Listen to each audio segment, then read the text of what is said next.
Everyone, इस video में हम लोग बात करेंगे आप लोगों के पढ़ाई का रूटीन क्या हो और उसको कहां से स्टार्ट करें, उसके अंदर डेली रूटीन में क्या क्या शामिल करें।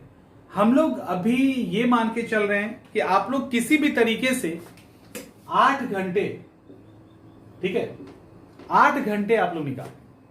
हम ये मान के चल रहे हैं कि आपके 8 घंटे आपके पास है, सुबह और शाम कम से कम आप इतना निकाल के 8 घंटे निकालोगे। 8 घंटे के अकॉर्डिंग हम लोग शेड्यूल बनाते हैं। 8 घंटा कम भी नहीं होता है। बहुत पढ़ना है तो 10 घंटे तक पढ़िए, उससे ज्यादा पढ़ने की जरूरत भी नहीं, उतने में आप काम आपका हो जाएगा।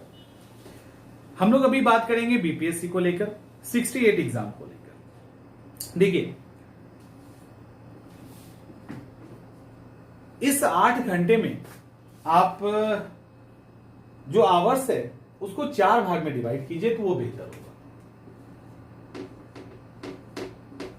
ठीक है, इस 4 में एक तो आप इसमें एक सब्जेक्ट पढ़ेंगे, ठीक है, एक सब्जेक्ट यहां होगा, एक सब्जेक्ट यहां होगा, ये हो गया 2 सब्जेक्ट। 4 आवर आपके निकल गए। तीसरा जो है वो है रिवीजन, तीसरा है रिवीजन। और चौथा जो आपका 68 वालों के लिए ये प्लान है, 68 वाले के लिए ये प्लान है।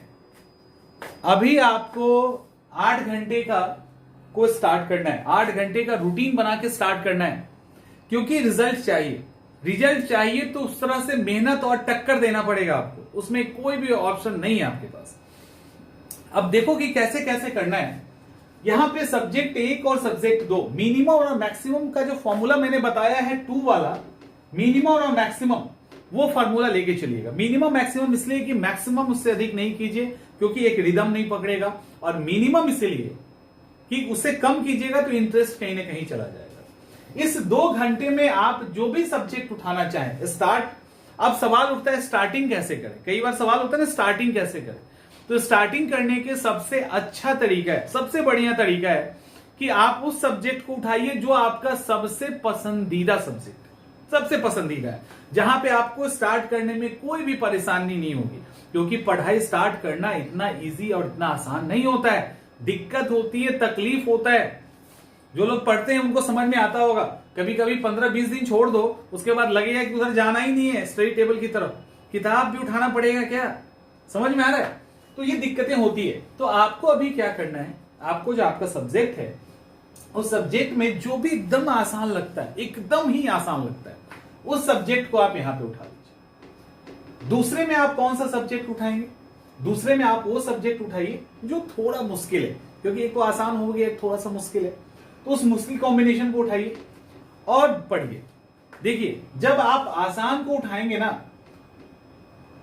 आसान को जब उठाओगे तो आप लगभग, मैं ये मान के चलता हूं कि 1 घंटे में 15 पेज तो पढ़ जाओगे आप लगभग। चलिए मिनिमम भी हम मान के चलते हैं तो 25 के आसपास पेज आपका 2 घंटे में हो जाएगा। 25 तो आप पढ़ सकते हैं, उसमें कोई दो राय नहीं है, जो 25 ठीक है। और यहां भी लगभग आसान है तो और ऊपर जा सकते हैं, यहां भी लगभग 25 पेज तो आप पढ़ ही सकते हैं। 25 अगर आप पढ़ रहे हैं, समझिए इसको, अगर 25 पेज आप पढ़ रहे हैं एक दिन में 25, तो आप महीने का 750 पेज पढ़ रहे हैं, 750। समझ में आ रहा है, 750 पेज पढ़ रहे हैं। 750 पढ़ने का मतलब होता है उससे मोटी किताब कोई भी है नहीं। लक्ष्मीकांत को भी उठाओगे तो उधर से भी 100-200 पेज निकल जाएगा, जिसको नहीं पढ़ेंगे तो काम चलेगा। आगे से भी बहुत सारे पेजेस निकल जाएंगे, तो यानी 75 के अंदर ही बुक्स आपके ऑलमोस्ट होते हैं। तो आप 1 महीने में कम से कम 2 सब्जेक्ट अच्छे से समाप्त कर लेंगे, राइट। अब सवाल आता है रिवीजन का। तो आप में से अधिकांश को लगेगा क्या रिवीजन के लिए भी उतना ही टाइम दे जितना ही सब्जेक्ट को दे रहे हैं? बिल्कुल, रिवीजन इवन पढ़ने से भी ज्यादा महत्व रखता है, समझो इस बात को। रिवीजन नहीं करेंगे तो आपका ये जो पूरा 1 महीने का पढ़ा हुआ मेहनत है, 2 महीने का पढ़ा हुआ मेहनत है, 4 महीने का पढ़ा हुआ मेहनत है, वो सब गायब हो जाएगा और लगेगा अच्छा 6 महीने में हमने पढ़ा क्या है, कुछ तो याद ही नहीं आ रहा। क्योंकि आपने रिवाइज नहीं किया है। तो रिवीजन बहुत ही अहम होता है। सवाल उठता है क्या रिवीजन डेली करना है? तो रिवीजन आपको डेली करना ही करना है। आपके पास, मैंने कहा है कि आपके पास संभव है कि कोई ऐसा दिन है जहां पे आपको पढ़ने का टाइम ही नहीं, 1-2 घंटे टाइम मिल रहे हैं, बाकी टाइम नहीं है। तो आप इस दोनों सेक्शन को छोड़ सकते हैं, लेकिन ये नहीं छोड़ सकते। यानी जो पढ़ा है उसको रिवाइज कीजिए। अब इसको रिवीजन करें कैसे? तो जो आपने पढ़ रखा है ना, उसको, जो आपने मान लो आज पढ़ा है उसको आज देख लीजिए, और जो कल पढ़ोगे उसको कल देखोगे। तो अब मान लो 4 घंटे का ये है ना पूरा, अब 4 घंटे का जो आप पढ़ रहे हैं उसको, जो पढ़ रहे हैं 4 घंटे का, उसको 2 घंटे नहीं, लगभग 1 घंटा 30 मिनट में आप रिवाइज कर सकते हैं। उससे कम में ही हो जाएगा, क्योंकि रिवीजन है ना। लगभग 1 घंटा 30 मिनट में आप उसको रिवाइज कर सकते हैं। उसके बाद जो 30 मिनट बचा, वो उसके पहले जो आपने पढ़ रखा है, ये तो सेम डे के लिए हो गया ना, सेम डे के लिए हो गया ये वाला टाइम। और जो 30 मिनट बचा है वो जो आपने पहले पढ़ रखा है उसके लिए। ये टाइम वैरी भी करेगा, कभी चीजें आसान हो जाएगी, कभी मुश्किल हो जाएगी। तो पुराने रिवीजन के साथ नए पढ़ने हैं। अब जो नए आपने पढ़ लिया उसको वीकली आप रिपीट कर सकते हैं, और उस वीकली यहां पे आ जाएगा। अब जिसको 1-1.5 घंटे में आप रिवाइज कर सकते हैं, आगे जाके 1 घंटे में होगा, और आगे जाएंगे तो आधे घंटे में रिवीजन होगा, क्योंकि कई बार करोगे तो ऑब्वियसली कमांड आ जाएगा। और रिवीजन अगर 5 बार कर दिया ना कम से कम, तो मैक्सिमम कंटेंट आपके अंदर आ जाएगा, कॉन्फिडेंस लेवल अलग चला जाएगा। तो रिवीजन आपको करना है। अब इसके बाद रहा सवाल 2 घंटे और 68 की बात कर रहे हैं। इसमें आपको ऊपर भी पीटीआर मेंस जो जैसे पढ़ रहे हो अपना पढ़ो, इसमें मेंस के आंसर राइटिंग की बात करेंगे, ठीक है। मेंस के लिए आपको आंसर राइटिंग करना चाहिए, क्योंकि आंसर राइटिंग भी उतना ही महत्व रखता है। और स्टार्टिंग के कुछ महीने में अगर आप रेगुलर आंसर राइटिंग कर रहे हैं, तो कम से कम अपकमिंग 60 डेज, जो आने वाले 2 महीने होंगे, अगर रेगुलर आंसर राइटिंग कर रहे हो, तो आपको एक आंसर लिखने में 2 घंटा से अधिक का भी समय लग जाएगा, कम नहीं लगेगा, क्योंकि आप सारी किताबों को देखेंगे, सारे नोट्स को देखेंगे, फॉर्मेटिंग करेंगे, फिर जाके आप आंसर लिखेंगे। तो आपको एक अच्छा खासा टाइम यहां पे लग जाएगा। लेकिन ध्यान रखिएगा एक चीज का ध्यान रखिएगा, वो ध्यान आप ये रखिएगा कि ये जो आपका मेंस आंसर राइटिंग है, ये बहुत दिन नहीं चलेगा। ये जब आप 1 से 2 महीने लगातार प्रैक्टिस कर लेंगे, तो आपको आंसर लिखना आ जाएगा।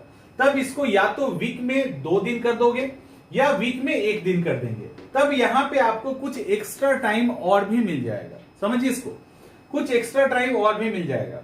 ये जब एक्स्ट्रा टाइम आपको मिलेगा, तो चूंकि आप यहां पे पढ़ रहे हैं, यहां पे उसको रिवाइज कर रहे हैं, लेकिन यहां पे एक चीज मिस हो रहा है, वो है नोट्स बनाना।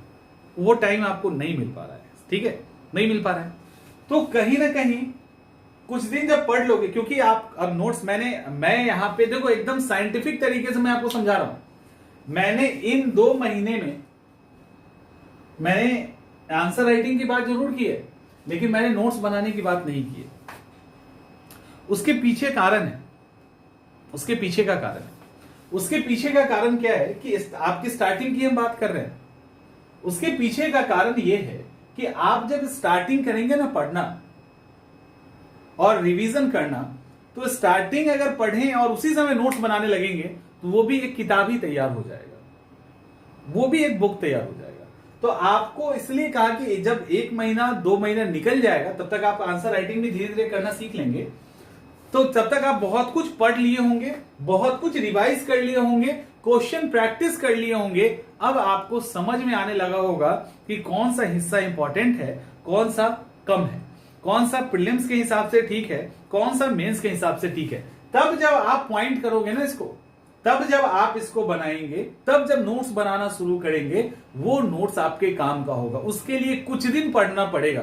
तो जैसे ही ये आप आंसर राइटिंग पे थोड़ा भी कमांड आपका हो गया, आप इसको ब्रेक कर दीजिए, वीक में 2 या 1 आंसर लिखिए, तब आपको 2 घंटा भी नहीं लगेगा, 1 घंटे में आराम से लिख लेंगे, आराम से लिख लेंगे। और बाकी जो टाइम बचेगा उसमें अब नोट्स बनाना शुरू करो। तो ये बड़ा ही साइंटिफिक मेथड से मैंने आपको बताया। अब नोट्स बनाना शुरू कीजिए, वो नोट्स अब इफेक्टिव बनेगा।